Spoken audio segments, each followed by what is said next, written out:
now. Okay, this one I'm going to do show you a little bit of the supplies I use and how I set it up in my embroidery machine. Again, there's many ways of doing one simple thing. This is just my way, just a suggestion. So here's what we're going to need.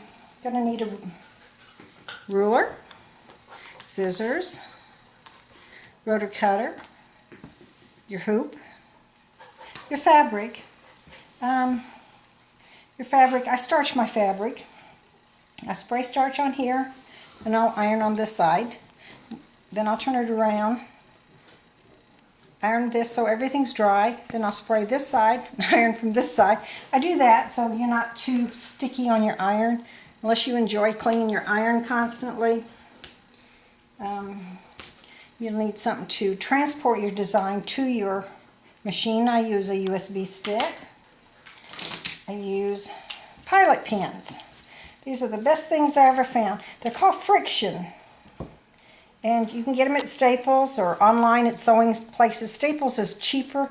Usually get 3 for around $6, $7. They come in different colors, which I really like. Because when you go to mark a block, like I did this one, you can see I did it in different colors. So I know exactly where my 45s are. My north, south, east, west. I also marked a 12-inch square on my 14-inch block. When I do this, I know I can't exceed anything out of this 12-inch square.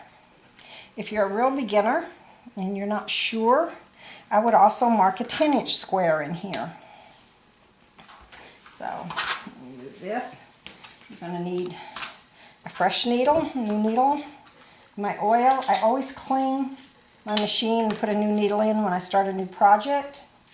Straight pins are always a good thing to have. Stabilizer. Tons and tons of stabilizer out on the market.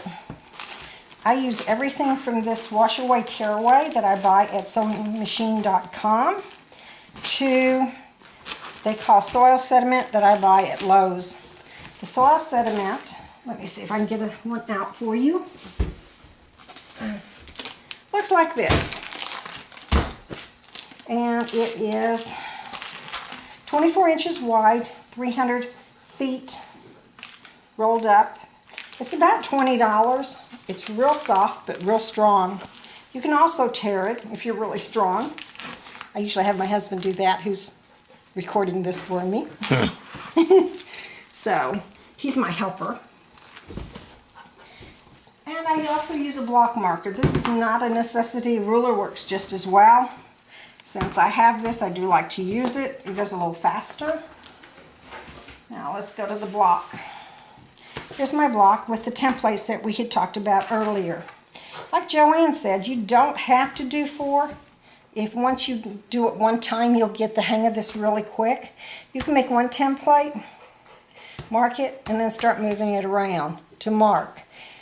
I'm teaching 4 because a lot of you ladies have never done this, and I think visually it's easier to see what I'm talking about.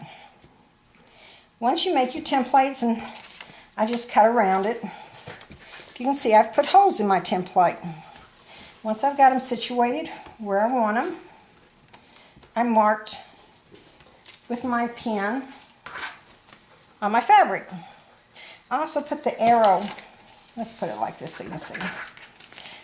The arrow's going up here and the arrow's going up here. So I know when I go to hoop this, right here, that I know my arrow has to go up with each consecutive one.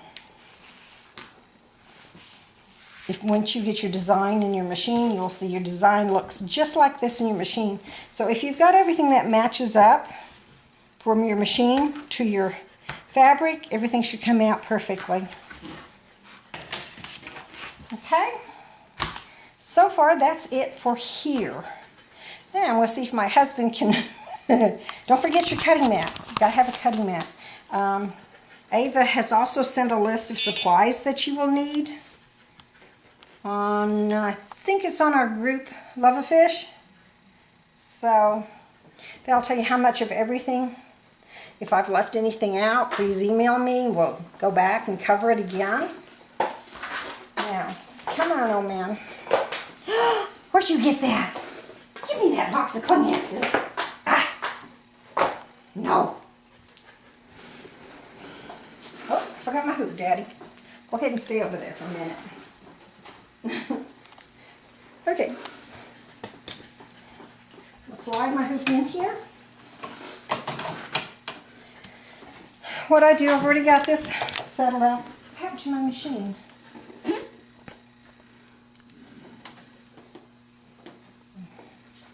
Daddy?